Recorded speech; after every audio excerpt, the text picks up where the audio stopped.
है वांगशन family, welcome back. Let's start our new chapter. रात को अचानक वांगजी की आईज ओपन हो चुकी थी और उसने जब विंग को अपने साइड में सोते हुए देखा तब उसने विंग को अपने आप से दूर किया और वो हड़बड़ाते हुए विंग के रूम से बाहर निकल चुका था। बाहर जाकर वो किसी से टकराया था और उसे सॉरी कहकर वांगजी वहाँ से भी निकल चुका था। वही सामने वाला पर्सन जो वांगजी से टकराया था, उसने जैसे ही वांगजी की गोल्डन आइज देखी थी वो समझ चुका था कि वांगजी को क्या हुआ है। वो तुरंत ही अपने रूम की तरफ भागते हुए जाने लगता है और जैसे ही वो रूम में पहुंचता है वैसे ही शुयांग जो सोया हुआ था उसे शिनचैन जगाने लगता है। शिनचैन वांगजी से अभी बाहर टकराया था और जैसे ही उसने वांगजी की गोल्डन आइज देखी थी वो समझ चुका था कि वांगजी अपने रट में आने वाला है। वो तुरंत शुयांग को उठाने लगता है। कुछ देर बाद शुयांग उठता है और शिनचैन की तरफ देखने लगता है। शिनचैन शुयांग की तरफ देखता है और कहता है, वांगजी, वो वांगजी। वांगजी की नाम सुनते ही शुयांग शाओ शिनचैन की तरफ देखते हुए कहता है, क्या हुआ वांगजी को? शिनचैन शुयांग की तरफ देखता है और उसे कहता है, वांगजी, वो अपने रट में है शायद। उसकी आइज गोल्डन देखी मैंने, साथ ही वो विंग के रूम से भागते हुए बाहर आया था। वो खुद को कंट्रोल नहीं कर पाएगा, वो अपने रूम की तरफ गया है। तुम जाके देख के आओ ना उसको, वो अभी अभी मुझसे बाहर टकरा गया था।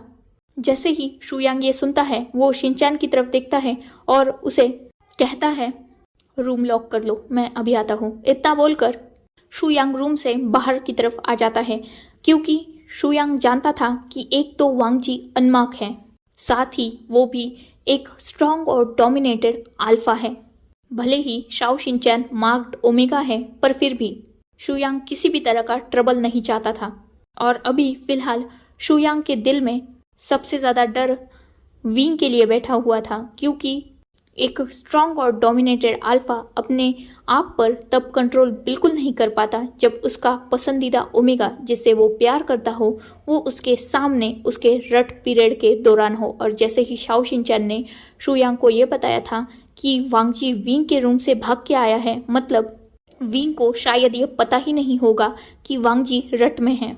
साथ ही शुयांग को वांगजी की भी फिक्र हो रही थी। वो वांगजी के रूम की तरफ जाता है और वांगजी के रूम को नॉक करने लगता है पर शुयांग देखता है कि रूम ऑलरेडी ओपन है। वो रूम के अंदर जाता है तब उसे पानी की आवाज़ आने लगती है। शुयांग समझ चुका था कि वांगजी बाथरूम में है। वो बाथरूम की डोर के पास जाता है और नॉक करते हुए कहता है, वांगजी, वांगजी, क्या तुम अंदर हो? वांगजी, जिसने इतनी रात में अपने रूम में किसी को भी एक्सपेक्ट नहीं किया था, वो जैसे तैसे करके बाथरूम के डोर को ओपन करता है और बाहर शुयांग को देखता है। शुयांग ने जैसे ही डोर ओपन होने की साउंड सुनी थी वो उसी तरफ देख रहा था। शुयांग फील करता है कि डोर ओपन होते ही वांगजी के बहुत स्ट्रॉन्ग फेरोमोन्स पूरे बाथरूम में फैले हुए थे जो एक पल के लिए शुयांग को भी थोड़ा अफेक्ट करते हैं क्योंकि ये एक स्ट्रॉन्ग और डोमिनेटेड अल्फा के फेरोमोन्स थे। पर क्योंकि शुयांग भी एक स्ट्रॉन्ग और डोमिनेटेड अल्फा था उस पर इन फेरोमोन्स का ज़्यादा असर नहीं होता। वो वांगजी की तरफ देखता है जो अपने गोल्डन आइज के साथ उसी की तरफ देख रहा था। वांगजी जैसे ही शुयांग को देखता है वो शुयांग से वरीडली कहता है, यांग प्लीज़, मुझे अपने मेंशन जाना है या फिर अपने अपार्टमेंट। मैं यहाँ नहीं रह सकता, यहाँ विंग है। मैं अगर आउट ऑफ कंट्रोल हो गया तो मैं विंग को हर्ट कर दूंगा और मैं नहीं जानता, मैं अभी भी नहीं जानता कि विंग ने मुझे माफ़ किया है या नहीं। प्लीज़ मुझे मेरे अपार्टमेंट छोड़ दो प्लीज़ का। मेरी बिल्कुल हालत नहीं है कि मैं ड्राइव कर सकूं। प्लीज़ का, प्लीज़। शुयांग एक डीप ब्रीथ लेता है और वांगजी को पहले तो बाथरूम से बाहर निकालता है क्योंकि वांगजी पूरा भीगा हुआ था। ऑब्वियसली वांगजी को जैसे ही अपने बॉडी में हीट अप फील हुआ था वो तुरंत ही भागते हुए रूम में आया था और वैसे ही वो शावर के नीचे खड़ा हो चुका था। उसने अपने कपड़े तक नहीं उतारे थे, इसीलिए वांगजी पूरा भीगा हुआ था। शुयांग वांगजी को बाहर निकालता है और चेयर पर बैठा देता है। वो वांगजी की तरफ देखता है और कहता है, क्या मैं तुम्हें रट की मेडिसिन दे दूँ? उससे तुम्हारी रट कंट्रोल हो जाएगी। वांगजी शुयांग की तरफ देखता है जिसकी आंखों में अभी वांगजी को सिर्फ अपने लिए कंसर्न नजर आ रहा था। वांगजी शुयांग से कहता है, मुझ पर इस वक्त मेडिसिन का असर नहीं होगा। इनफैक्ट मुझ पर मेडिसिन का असर कभी कभी नहीं होता। वांग जी को बोलना तक नहीं बन रहा था, क्योंकि वांग जी हद से ज़्यादा दर्द में खुद को फील कर रहा था। उसकी बॉडी बहुत ज़्यादा हीटअप हो रही थी और हर बीतते मिनट के साथ ये दर्द बढ़ रहा था। शुयांग वांग जी की तरफ देखता है और कंफ्यूजिंगली कहता है, क्या मतलब कि असर नहीं करती? वांग जी यांग की तरफ देखता है और कहता है, जब से मैंने ड्रिंक करके विंग के साथ नशे में वो सब किया है, तभी से मुझ पर कोई भी मेडिसिन पता नहीं क्यों असर नहीं करती। मैं पहले तो ये नहीं जानता था कि मेरे साथ ऐसा क्यों होता है, पर अब मैं जान चुका हूँ, क्योंकि मेरी बॉडी या मेरे अल्फा को सिर्फ उसका ओमेगा चाहिए। कोई भी मेडिसिन, कोई भी दवाई मेरे अल्फा को कंट्रोल नहीं कर पाती, ना ही वो मेरे अल्फा को सुला पाती है। इसीलिए अक्सर रट के दौरान मेरी फैमिली मुझे बांध के रखती है। प्लीज़ मुझे अपार्टमेंट ले चलो, मुझे बहुत दर्द हो रहा है। प्लीज़ यहाँ विंग है मेरे अल्फा को पता है कि यहाँ उसका ओमेगा है। प्लीज़ मैं उसे हर्ट कर दूंगा प्लीज़ मुझे मेरे अपार्टमेंट छोड़ दो और मुझे वहाँ टाई अप कर दो प्लीज़ शुयांग इस कंडीशन को अच्छी तरीके से जानता था, क्योंकि वो भी एक स्ट्रॉन्ग और डोमिनेटेड अल्फा है, तो ये हर डोमिनेटेड अल्फा पर उसके रट के दौरान होता है। इनफैक्ट शुयांग खुद भी अपने रट के दौरान कभी भी मेडिसिन नहीं लेता और शाओ शिनचैन ही उसे अपने पास चाहिए होता है। शुयांग वांग जी की तरफ देखता है और वांग जी से कहता है, तुम्हारा अपार्टमेंट है कहाँ? वांग जी शुयांग की तरफ देखते हुए कहता है, यहाँ से करीबन 4-5 किलोमीटर होगा शायद। प्लीज़ जल्दी करो, मैं खुद पर ज़्यादा कंट्रोल नहीं कर पाऊंगा। बस कुछ वक्त है मेरे पास, बाद में मेरा ओमेगा अल्फा पूरी तरीके से मुझ पर कंट्रोल कर लेगा और वो मुझे कभी भी अपने ओमेगा से दूर जाने के लिए अलाउ नहीं करेगा और मैं विंग को अनकॉन्शियसली ही हर्ट कर दूंगा। प्लीज़ मैं फिर एक बार विंग के साथ वो सब कुछ नहीं करना चाहता हूँ उसके मर्जी के खिलाफ वो भी। प्लीज़ जल्दी चलो। आप भी एक स्ट्रॉन्ग और डोमिनेटेड अल्फा हो, आप मुझे कंट्रोल कर सकते हो। प्लीज़। शुयांग वांग जी की तरफ देखता है और एक डीप ब्रीथ लेता है। वो वांग जी से कहता है, मैं अभी आया, मैं कार कीज लेके आता हूँ, तुम यहीं रुको। इतना बोलकर शुयांग रूम से बाहर की तरफ आ जाता है। वांग जी जो हद से ज़्यादा पेन में था, वो अपने आप को कपड़ों के ऊपर से ही रब करने लगता है, क्योंकि वांग जी अभी भी अपनी कॉन्शियसनेस में था, इसीलिए वो किसी भी तरह से अपने अपार्टमेंट में पहुंचना चाहता था। कुछ ही देर बाद शुयांग वहां आता है और वो वांग जी के पास आकर उसे अपने शोल्डर का सहारा देकर खड़ा कर देता है, क्योंकि वांग जी की इतनी भी हालत नहीं थी कि वो अपने पैरों पर खड़ा हो सके खुद होके। इसीलिए शुयांग जैसे तैसे करके उसे कार के पास लेके जाता है और वो वांग जी को कार के बैक सीट पर केयरफुली लेटा देता है। कुछ ही देर बाद उस पूरे कार में भी वांग जी के फेरोमोन्स फैल रहे थे, जो हद से ज़्यादा लस्टी थे। वांग जी ये फील कर सकता था कि कार ड्राइव हो रही थी। वांग जी अपने ब्रेकिंग वॉइस में शुयांग की तरफ देखते हुए कहता है, जो अभी ड्राइविंग सीट पर बैठा हुआ था। वांग जी उसका फेस तो क्लियरली देख नहीं पा रहा था, ऑब्वियसली अंधेरा था, फिर भी वांग जी शुयांग की तरफ देखते हुए कहता है, यांग प्लीज जल्दी, मैं खुद पे कंट्रोल खो रहा हूँ। प्लीज जल्दी चलो, मैं और खुद पे कंट्रोल नहीं कर सकता। प्लीज फास्ट ड्राइव करो। जैसे ही शुयांग ये सुनता है, वो तुरंत ही कार को और भी स्पीडली ड्राइव करने लगता है। रात का वक्त था, इसलिए रोड पर कोई भी नहीं था। इसीलिए कुछ ही देर बाद शुयांग और वांग जी अपार्टमेंट के पास थे। वांग जी, जिसे अभी भी शुयांग ने सपोर्ट देके खड़ा किया था और उसकी आईज आधी खुली आधी बंद थी, वो बिना शुयांग को देखे ही कहता है, पासवर्ड विंग की बर्थ डेट है। जैसे ही शुयांग ये सुनता है, वो तुरंत ही विंग की बर्थ डेट डालकर अपार्टमेंट के डोर को ओपन कर देता है। वांग जी अपार्टमेंट में इन कर चुका था, साथ ही शुयांग भी।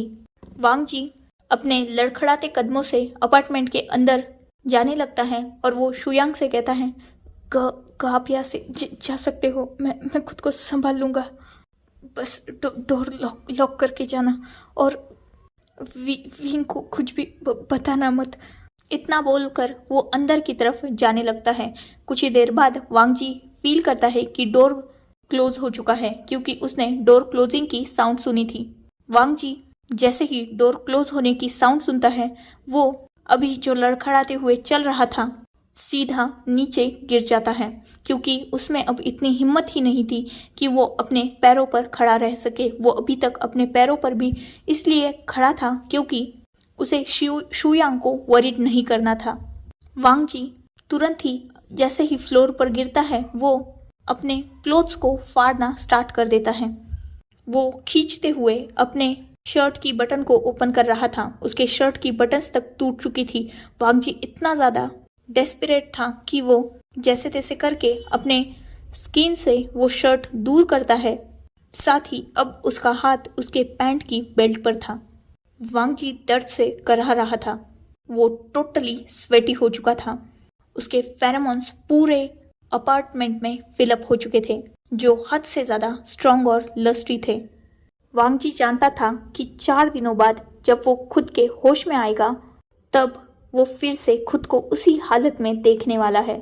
डोमिनेटेड अल्फा की रट हर 3 महीने बाद ट्रिगर होती है। वांग जी के साथ भी वैसा ही था। वांग जी की रट इतनी पेनफुल होती थी कि वो खुद को नोच के खुद को ही इंजर्ड कर देता था। लैन कुरैन, लैन सिचन और लैनी ने बहुत बार वांग जी के पास अदर ओमेगास को भेजने की कोशिश की, पर एक तो वांग जी का दिल विंग के पास था। साथ ही वांग जी ये नहीं जानता था कि वो विंग को एक बार नॉकआउट कर चुका है, पर वांग जी का अल्फा तो जानता था ना कि ऑलरेडी वो अपना ओमेगा के साथ अपनी एक नाइट स्पेंड कर चुका है, तो वो कैसे किसी अनदर ओमेगा को छू सकता था। वांग जी हमेशा से ही उन ओमेगास को अपने रूम से बाहर फेंक देता था, और हर रट के दौरान वांग जी खुद को ही इतना बुरी तरीके से हर्ट कर देता था कि रट के कई दिनों के बाद वांग जी को हॉस्पिटलाइज्ड होना पड़ता था, क्योंकि वांग जी खुद की ही बॉडी को इंजर्ड कर चुका होता है। वैसे तो रट पीरियड टोटल 7 दिन का होता है, पर फर्स्ट 4 डेज अल्फा अपने आप पर कंट्रोल ही नहीं कर पाता और अपने होश में ही नहीं आ पाता, इसीलिए वो 4 डेज सबसे ज़्यादा इम्पोर्टेंट होते हैं। 5th डे अल्फा थोड़ा थोड़ा रियलाइज़ कर पाता है और वो अपने सेकंड पर्सनालिटी को भी, मतलब नॉर्मल पर्सन में भी स्विच होता है, जिस वजह से वो खुद को संभालने लगता है। वांग जी अभी फिर से विंग का नाजायज़ फ़ायदा तो उठाना नहीं चाहता था, क्योंकि अभी अभी उसकी और विंग की हालात कुछ सुधरे थे, तो वो विंग को ये सब बताकर और दिखाकर परेशान नहीं करना चाहता था। ना ही इस बार वो विंग पर कोई दबाव बनाना चाहता था कि विंग उसका रट के दौरान साथ दे। इसीलिए विंग को बिना बताए वांग जी अपार्टमेंट आ चुका था। वांग जी ने अपनी शर्ट को उतार के फेंक दिया था और अब वो अपनी पैंट को भी डेस्परेटली उतार रहा था, क्योंकि उसे वो पैंट बहुत ज़्यादा टाइटन अप फील हो रही थी। साथ ही उसका लोअर पार्ट पूरी तरीके से हार्ड था और हद से ज़्यादा पेन कर रहा था।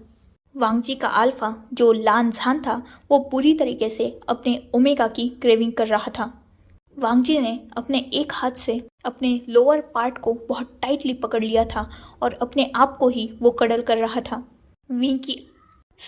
वांग जी की आईज गोल्डन में चेंज हो चुकी थी और वो अपने लोअर पार्ट को अपने ही हाथ से बहुत टाइटली पकड़ते हुए लगातार विंग का नाम ले रहा था। वांग जी अभी भी पूरी तरीके से अपने अल्फा फॉर्म में कन्वर्ट नहीं हुआ था, क्योंकि अभी भी उसकी आईज कभी गोल्डन तो कभी नॉर्मल नज़र आ रही थी। वांग जी खुद के साथ स्ट्रगल कर ही रहा था, तभी वो कुछ फील करता है। जैसे ही वांग जी ने वो फील किया था, वो तुरंत ही अपने आप को कंट्रोल करते हुए पीछे की तरफ देखता है और पीछे अपने सामने खड़े पर्सन को देखकर वांग जी टोटली शॉक हो चुका था। वांग जी उस पर्सन की तरफ देखता है और कहता है, नहीं प्लीज़ प्लीज़ यहाँ से चले जाओ, please please, I don't want to hurt you, please please go, please please just leave. इतना बोलकर वांग जी अपने आप को पीछे की तरफ खिसकाने लगता है। वही सामने खड़ा पर्सन, जिसके फेरोमोन्स भी उस रूम में धीरे धीरे फिलअप हो रहे थे, वो अपने उस ओवरसाइज कोट को उतारता है, जो शुयांग का था। हाँ, सामने विंग खड़ा था जिसने शुयांग के क्लोथ्स पहने हुए थे।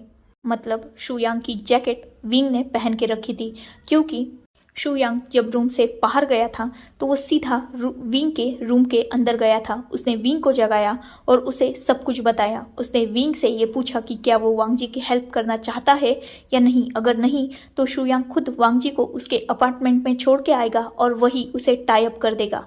पर जैसे ही विंग ने वांग जी की कंडीशन सुनी थी कि उस पर कोई किसी भी मेडिसिन का असर नहीं होता, साथ ही उसे टाई अप करना पड़ता है, तब वो शुयांग की तरफ देखता है और उसे कहता है कि उसे उसके कुछ क्लोथ्स चाहिए। शुयांग तुरंत नोट करता है और वो दोनों भी शुयांग के रूम के पास जाते हैं। शुयांग विंग को एक ओवरसाइज कोट देता है जिसमें शुयांग ने अपने फेरोमोन्स को छोड़ दिया था जो बहुत ज़्यादा स्ट्रॉन्ग थे। मतलब वो जैकेट शुयांग के फेरोमोन्स से कवर अप थी और यही रीज़न था कि कार में शुयांग के हल्के हल्के फेरोमोन्स थे। विंग ने अपनी ओमेगा कॉलर को पहन के रखा था, इसलिए वांग जी को अब तक विंग के फेरोमोन्स फील ही नहीं हुए और जो हल्के फुल्के फेरोमोन्स विंग की बॉडी से आते थे उसे शुयांग के ओवरकोट ने पूरी तरीके से कवर कर दिया था। इसलिए वांग जी यह समझ ही नहीं पाया कि शुयांग नहीं बल्कि विंग उसे इस अपार्टमेंट में लेके आया है। विंग अब वांग जी के सामने था। उसने शुयांग का वो कोट उतार दिया था और साथ ही उसने अपनी ओमेगा कॉलर को भी उतार दिया था, जिस वजह से उस पूरे अपार्टमेंट में विंग के वो स्मूथिंग और कामिंग फेरोमोन्स फिलअप हो रहे थे। विंग वांग जी की तरफ बढ़ रहा था। वही वांग जी जो नहीं चाहता था कि विंग किसी भी मजबूरी में उसका साथ दे या उसे सपोर्ट करे, इसीलिए वो पीछे की तरफ जा रहा था। वो विंग की तरफ देखता है और कहता है, प्लीज विंग, जाओ यहाँ से। तुम्हें कोई ज़रूरत नहीं है। मैं तुम्हें फोर्स नहीं करना चाहता। प्लीज़, मैं खुद को संभाल लूँगा। जाओ यहाँ से। क्योंकि एक बार मेरा अल्फा मुझ पर हावी हो गया तो मैं खुद को नहीं रोक पाऊँगा। मैं इस बार तुम्हें हर्ट नहीं करना चाहता। प्लीज़ जाओ। तुम्हें कोई ज़रूरत नहीं है मेरा साथ देने की। प्लीज़। मैं फिर से तुम्हारे साथ वो सब कुछ नहीं करना चाहता। मैं तुमसे बहुत प्यार करता हूँ विंग। मैं फिर से वो वजह नहीं देना चाहता तुम्हें जिससे तुम मुझसे नफरत करो। प्लीज़ जाओ यहाँ से। विंग जो क्लियरली अपने अल्फा का दर्द और उसकी इनसिक्योरिटी समझ सकता था, वो वांग जी की तरफ अपने कदमों को बढ़ा रहा था। उसकी आइज़ भी उसने सिल्वर में कन्वर्ट कर ली थी ताकि विंग का ओमेगा भी उस पर लीड ले सके। वांग जी जो पूरी तरीके से नेकेड था और विंग से दूर जाने के लिए कह रहा था, वो जैसे ही विंग की उन सिल्वर आइज की तरफ देखता है वो टोटली मेस्मराइज हो चुका था, क्योंकि आज फर्स्ट टाइम वांग जी ने विंग का ओमेगा फॉर्म देखा था। उसने फर्स्ट टाइम अपने ओमेगा की इतनी ब्यूटीफुल आइज देखी थी। तुरंत ही वांग जी का अल्फा भी स्विच हो जाता है और वांग जी की आइज भी अब नॉर्मल से गोल्डन में कन्वर्ट हो चुकी थी और वो अपने कदमों पर खड़े होने के लिए स्ट्रगल करने लगता है। वांग जी विंग के पास जाता है और उसके सामने खड़ा हो जाता है। विंग जो अपनी सिल्वर आइज से अपने अल्फा की गोल्डन आइज में देख रहा था और एक जेन्युइन स्माइल कर रहा था, वो अपने दोनों हाथों को अपने अल्फा के फेस पर रखता है और सॉफ्ट वॉइस में कहता है, माय अल्फा। ये सुनना था कि वांग जी के फेस पर स्माइल आ चुकी थी। वो तुरंत ही विंग को उसके वेस्ट के अराउंड अपने एक हाथ को डालते हुए अपनी तरफ खींच लेता है और उसके ईयर के पास जाकर अपनी हस्की वॉइस में कहता है, माय ओमेगा। विंग जो अभी भी अपने होश में भी था, क्योंकि ऑब्वियसली उसकी हीट आई नहीं थी अब तक, तो वो टाइम टू टाइम अपने ओमेगा को और नॉर्मल फॉर्म को स्विच कर रहा था। उसके फेस पर वांग जी का ये वर्ड सुनकर स्माइल आ चुकी थी। विंग अभी अपने अल्फा के उस वार्मनेस को फील कर ही रहा था, तभी उसे अपने शोल्डर में बहुत तेज पेन फील होता है और वो बहुत ज़ोर से चिल्लाता है, क्योंकि वांग जी ने बहुत तेज़ी से विंग के शोल्डर पर बाइट किया था। वो बाइट इतना ज़्यादा हार्श था कि विंग फील कर सकता था कि उसके शोल्डर से ब्लड आ रहा है। साथ ही वांग जी ने ये बाइट विंग के शर्ट के ऊपर से ही किया था। विंग वांगजी को अपने आप से हल्का सा दूर करता है। उसकी आंखों में आंसू आ चुके थे और वो वांगजी की तरफ देखता है। विंग जानता था कि अभी वांगजी अपने अल्फा फॉर्म में है और ज़रूर उसके अल्फा को किसी ना किसी बात से गुस्सा आया होगा, इसीलिए उसके अल्फा ने उसे इतनी ज़ोर से बाइट किया। ये नॉर्मल बाइट था, कोई अल्फा बाइट नहीं था। विंग जैसे ही वांगजी को अपने आप से दूर करता है, वो देखता है कि उसका अल्फा हद से ज़्यादा गुस्से में है। उसकी आईज गोल्डन में शाइन कर रही है, साथ ही उसके फेस पर वो गुस्सा साफ तौर पर नजर आ रहा है। विंग तुरंत वांगजी के फेस को अपने दोनों हाथों के बीच होल्ड करता है और कहता है, अल्फा कि क्या हुआ आपको? वांगजी जिस पर अब उसका अल्फा कंट्रोल कर चुका था, वो तुरंत ही विंग के हेड के पीछे अपने एक हाथ को लेके जाता है और उसके बालों को टाइटली पकड़ लेता है। साथ ही वो बिना सोचे समझे विंग के लिप्स के पास झुकता है और बहुत हार्शली उसे किस करने लगता है। यूँ कहा जाए तो वो विंग के लिप्स पर बहुत तेज़ी से बाइट भी कर रहा था। विंग जो ऑलरेडी ही यहाँ अपने अल्फा के लिए आया था, उसने अपने माउथ को ओपन कर दिया था। वांगजी अपने टीथ थ्रू विंग के टंग को भी बाइट कर रहा था। विंग को बहुत दर्द हो रहा था, फिर भी वो अभी कुछ भी कर नहीं रहा था। वो जैसा उसका अल्फा कर रहा था उसे करने दे रहा था। कुछ देर बाद जब अल्फा फील करता है कि उसका ओमेगा सांसों के लिए स्ट्रगल कर रहा है, वो अपने ओमेगा को छोड़ देता है। विंग जो लंबी और गहरी सांसें ले रहा था, वो वांगजी की तरफ ही देख रहा था। वांगजी का गुस्सा अभी भी शांत नहीं हुआ था। वांगजी विंग के बाल को छोड़ देता है और उसके नेक के पीछे अपने हाथों को लेके जाता है। वो विंग के नेक को पीछे से बहुत टाइटली ग्रैब करता है और विंग के हेड को ऊपर करता है और वो विंग के एडम एप्पल पर बहुत ज़ोर से बाइट करता है।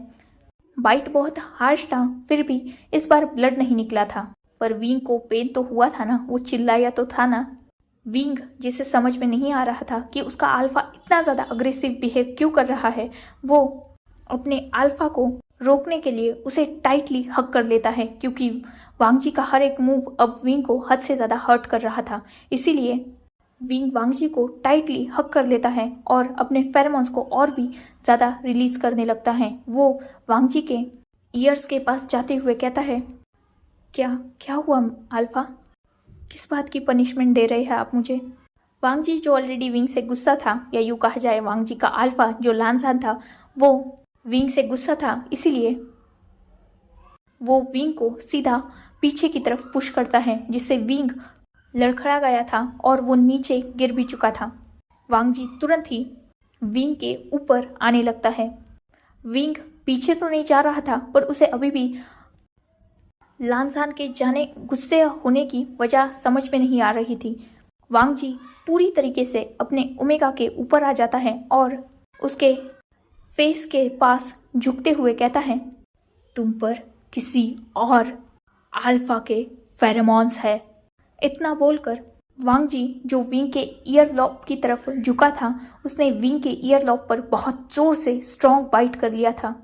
विंग अब जाके समझा था कि अभी भी शुयांग के फेरोमोन्स विंग के कपड़ों के ऊपर है, इसीलिए वांगजी गुस्सा हो रहा है, क्योंकि वांगजी ये जानता है ना कि शुयांग उसका भाई है। ये बात लानजान तो जानता नहीं, और जानता नहीं तो समझेगा तो दूर की ही बात। इसलिए वो तुरंत ही वांगजी की तरफ देखता है और उससे थोड़ा दूर होता है। वो वांगजी की तरफ देखते हुए कहता है, नहीं, ये वो याओगे के है। वांगजी जानता है वो मेरे भाई है, डोंट वरी। मैं इतना बोलकर विंग हड़बड़ी में अपनी शर्ट को उतारने लगता है, क्योंकि उसके शर्ट पे ही तो फेरोमोन्स थे ना। So enough for today. Let's take a break. Next chapter in next video. If you like my explanation, like, comment and subscribe my channel. Hopefully you all are enjoying this journey. Goodbye. Take care. Enjoy your beautiful life.